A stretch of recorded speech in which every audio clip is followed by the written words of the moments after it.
بسم اللہ الرحمن الرحیم، السلام علیکم۔ پاکستان اور آس پاس کی جغرافیائی سیاست جو ہے اس میں اس وقت بڑی اہم تبدیلیاں رونما ہو رہی ہیں، اور ان ساری تبدیلیوں کا براہ راست پاکستان اور یہاں پہ الیکشن کی صورتحال پہ فرق پڑ رہا ہے۔ مولانا فضل الرحمان ان دنوں کافی سرگرم ہیں، افغانستان سے کافی دلچسپ خبریں آ رہی ہیں، اور پاکستان اور اس کے دفاعی اداروں نے اس وقت خاص طور پہ دہشت گردی کا کلا کما ختم کرنے کا ٹھان لیا۔ پاکستان اور افغانستان ان دنوں کیا سوچ رہے ہیں اور آرمی چیف کا دورہ امریکہ کتنا اہم ہے، خاص طور پہ افغانستان کے حوالے سے یہ دورہ کتنا اہم ہے؟ مولانا فضل الرحمان طالبان سے کیوں میل ملاقات کر رہے ہیں اور افغانستان کے پاکستان کے بارے میں پالیسی میں اتنا میجر شفٹ اچانک کیوں آ؟ ان سب پہ آج بات ہوگی، لیکن آگے بڑھنے سے پہلے آپ نے اگر ابھی تک اس ویڈیو کو سبسکرائب نہیں کیا تو پلیز کر لیجیے گا، بیل آئیکن کو پریس کر لیجیے گا۔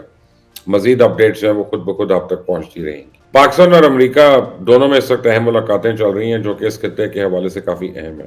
آپ نے دیکھا ہوگا کہ پاکستان میں پچھلے کچھ عرصے سے دہشت گردی کا مسئلہ جڑ پکڑ رہا ہے، اور یہ مسئلہ پچھلے 1 سال سے چل رہا ہے۔ 2022 میں سیکیورٹی فورسز کے کم از کم 282 افراد شہید ہوئے، جن میں سے 40 شہادتیں جو ہیں صرف دسمبر میں ہونے والے حملوں کے دوران ہوئی۔ 2022 کے دوران پاکستان کو 676 دہشت گرد حملوں کا سامنا کرنا پڑا۔ ٹی ٹی پی جیسی کالعدم تنظیموں نے ان میں سے 57 حملوں کی ذمہ داری قبول کی، اور ان جیسے واقعات کے نتیجے میں ہونے والی شہادتیں جو ہیں کل 973 رہی ہیں، اور 2023 میں یہ مسئلہ مزید شدت اختیار کر گیا۔ 2023 کی پہلی کوارٹر میں کل 2071 عسکریت پسند حملے ہوئے، جن کے نتیجے میں 379 جانیں جو ہیں وہ شہید ہو گئیں اور 656 افراد زخمی ہوئے۔ پنجاب اور بلوچستان کے ساتھ ساتھ کے پی کے میں یہ دہشت گردی کے واقعات کافی بڑے ہیں، اور خیبر پختونخوا میں مجموعی طور پہ 174 حملے رپورٹ ہوئے، اور یوں وہاں دہشت گردی جو ہے 108% بڑھ گئی ہے۔ ان حملوں میں 276 افراد جاں بحق ہوئے اور 463 افراد زخمی ہوئے۔ اس کے بعد پاکستان کی طرف سے بھی کارروائیاں تیز ہوئیں۔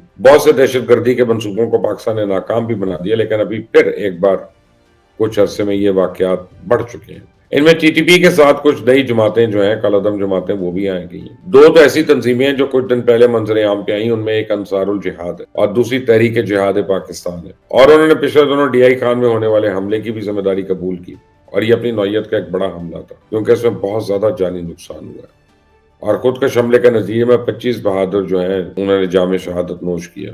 اور اس کے بعد کل ہی ڈیرہ اسماعیل خان میں ہی ایک اور پولیس چیک پوسٹ پہ حملہ ہوا جو پاکستان کے اداروں نے ناکام بنایا، اور پاکستان میں بڑھتے حملوں کی وجہ افغان مہاجرین کا انخلا بھی بتایا جا رہا ہے، کیونکہ ٹی ٹی پی میں کافی ایسے لوگ ہیں جو افغان نیشنل ہیں۔ انہیں اس چیز سے بڑا مسئلہ تھا کہ پاکستان افغانستان کے رہائشیوں کو یہاں سے کیوں نکال رہا ہے۔ تو دوسری وجہ پاکستان میں الیکشن سے، کیونکہ بہت سی بیرونی طاقتیں ایسی ہیں جو چاہتی ہیں کہ پاکستان میں امن نہ ہو، پاکستان میں سیاسی استحکام نہ ہو۔ پاکستان نے اب اس بارے میں سنجیدگی سوچنا شروع کیا، اور یہ سنجیدگی بظاہر آرمی چیف کے حالیہ دورہ امریکہ سے واضح بھی ہو رہی ہے۔ یہ دورہ اس لیے بھی مختلف ہے کہ عموماً پاکستانی فوج کے سربراہ تعیناتی کے فوراً بعد چائنا اور امریکہ جاتے ہیں، اور آرمی چیف نے چائنا کا تو دورہ کر لیا تھا، لیکن امریکہ کا دورہ تقریباً 1 برس کے بعد کر رہے ہیں، اور اس دورے کو پاکستان میں پھیلتی دہشت گردی کے تناظر میں دیکھا جا رہا ہے۔ تو اگر امریکہ اور پاکستان کے درمیان ظاہری طور پہ حالات کشیدہ ہوں گے تو پاکستان کے جی ایچ کیو اور پینٹاگون کے درمیان تو رابطہ رہتا ہے، اور یہ دونوں ادارے ہی دونوں ملکوں کے درمیان کولڈ وار یا سرد موری جو اس کو ختم کرنے کا کام بھی کرتے ہیں۔ آرمی چیف کا یہ دورہ پاک امریکہ تعلقات کے رخ کا متعین کرے گا، اور یہ دعوے بھی سامنے آ رہے ہیں کہ آرمی چیف امریکہ سے پاکستان میں ہونے والی دہشت گردی کے بارے میں کچھ اسٹریٹجی بھی ڈسکس کریں گے۔ آرمی چیف جو ہے امریکہ کو بتا رہے ہیں کہ پاکستان کے پڑوس میں افغانستان کی جانب سے دہشت گردی سے نہ صرف پاکستان بلکہ امریکہ بھی متاثر ہو رہا ہے، اور اسے پاکستان امریکہ سے دفاعی ساز و سامان کا تبادلہ بھی کر سکتا ہے۔ پاکستان کے پاس آپ پتہ ہے امریکہ کے F-16 جہاز ہیں، اس کے علاوہ بحریہ کی مختلف ضروریات کے لیے بھی ہمارا امریکہ پہ انحصار ہے۔ تو پاک امریکن تربیتی پروگرامز ایک عرصے سے بند ہیں، تو امکان ہے کہ پاکستان کی دفاعی ضروریات کے حوالے سے بات چیت کی جائے گی، اور اگرچہ پاکستان کا بڑے پیمانے پہ ہتھیاروں کی خریداری کا کوئی ارادہ نہیں ہے، لیکن پاکستانی فوج کے زیر استعمال اسلحے اور ساز و سامان کی مرمت کے لیے امداد کی توقع ضرور رکھی جائے گی۔ اس وقت پاکستان کا سب سے بڑا مسئلہ معیشت ہے، اور امید ہے کہ دورہ امریکہ میں اس بارے میں بات ہوگی، اور IMF اور ورلڈ بینک کے ساتھ جاری پاکستان کے اہم مسائل پہ تبادلہ خیال ہوگا۔ لیکن جو مسئلہ پاکستان اور امریکہ کے لیے مشترکہ طور پہ اہم ہے وہ افغانستان ہے۔ دورہ امریکہ کے دوران غیر قانونی طور پہ مقیم افغان مہاجرین کی ملک بدری کا معاملہ بھی زیر بحث آ سکتا ہے۔ خاص طور پاکستان مخالف عسکریت پسند گروپ تحریک طالبان پاکستان اور دیگر دہشت گرد تنظیموں کی سرگرمیوں سے نمٹنے کے لیے امریکی تعاون پہ حکمت عملی بھی ہو سکتی ہے۔ اب جیسا کہ آپ دیکھ رہے ہیں کہ انتخابات ناگزیر ہو گئے، اور اگر اب انتخابات ہر حال میں ہونے ہیں تو ملک میں عمومی طور پہ حالات کو تو بہتر رکھنا بھی قانون نافذ کرنے والے ادارے اور سیکورٹی اداروں کے لیے ایک بڑا اہم ٹاسک ہے۔ تو اگر ٹی ٹی پی کی کارروائیاں اسی طرح جاری رہیں تو یہ سیکورٹی اداروں کی کارروائی پہ خود سوالیہ نشان ہوگا۔ اس لیے ممکنہ طور پہ آرمی چیف جو ہے وہ اس سے بھی امریکی قیادت کو آگاہ کریں گے۔ دوسری طرف اگر دیکھیں تو افغان حکومت بھی کسی حد تک پاکستان کے ساتھ اب تعاون کر رہی ہے۔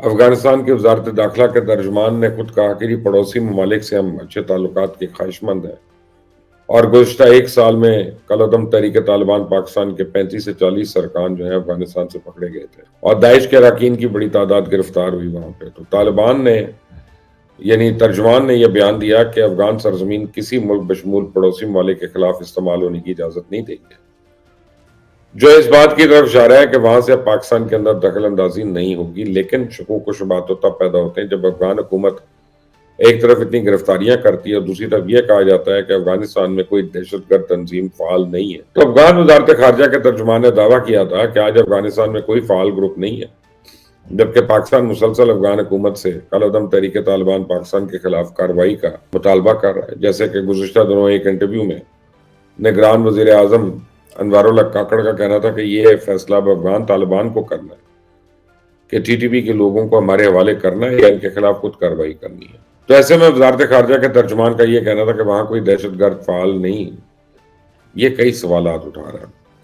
لیکن میں کم از کم اس نقطے کو بھی نظر انداز نہیں کر سکتا کہ افغان حکومت پاکستان میں موجود سیاسی اور مذہبی جماعتوں کے ساتھ تعلقات خود استوار کر رہی ہے۔ ابھی حالیہ دنوں میں افغان حکومت نے جمعیت علماء اسلام کے سربراہ مولانا فضل الرحمان کو افغانستان کے دورے کی سرکاری دعوت دی۔ افغانستان میں موجود طالبان جو پاکستان سے ان گروہوں کا حصہ رہے، وہ پاکستانی علماء اور مذہبی جماعتوں کے سربراہوں کی بڑی عزت کرتے ہیں اور ان کی بات بھی بڑے غور سے سنتے ہیں۔ گزشتہ سال ایسا ہی ہوا تھا جب پاکستان سے مفتی تقی عثمانی اپنے گروپ کے ساتھ وہاں پہ گئے تھے، حالانکہ انہوں نے بات نہیں مانی، لیکن اپنے رویے سے ہی ظاہر کر دیا کہ وہ ان کے شاگرد ہیں، تو ان کی بات غور سے سنتے ضرور ہیں۔ تو اب جب مولانا فضل الرحمان کو دعوت دی ہے تو شاید کو بڑی پیش رفت ہو جائے۔ ترجمان امارات اسلامیہ ذبیح اللہ مجاہد کا کہنا ہے کہ مولانا فضل الرحمان کو دعوت دی گئی ہے کہ وہ افغانستان آئے اور مملکت پاکستان اور پاکستانی عوام کے حوالے سے افغان عوام اور امارات اسلامیہ کے موقف سے آگہی حاصل کریں۔ تو افغانستان کا دورہ کر کے مولانا فضل الرحمان پھر جا کر پاکستانی عوام کو بتائیں کہ ہم پاکستان میں بدامنی نہیں چاہتے۔ تو یہ کہنا بے جا نہیں ہوگا کہ افغان حکومت اگرچہ پاکستان میں بدامنی نہیں چاہتی، لیکن ٹھوس اقدامات میں اور دعووں میں زمین آسمان کا فرق بھی ہوتا ہے۔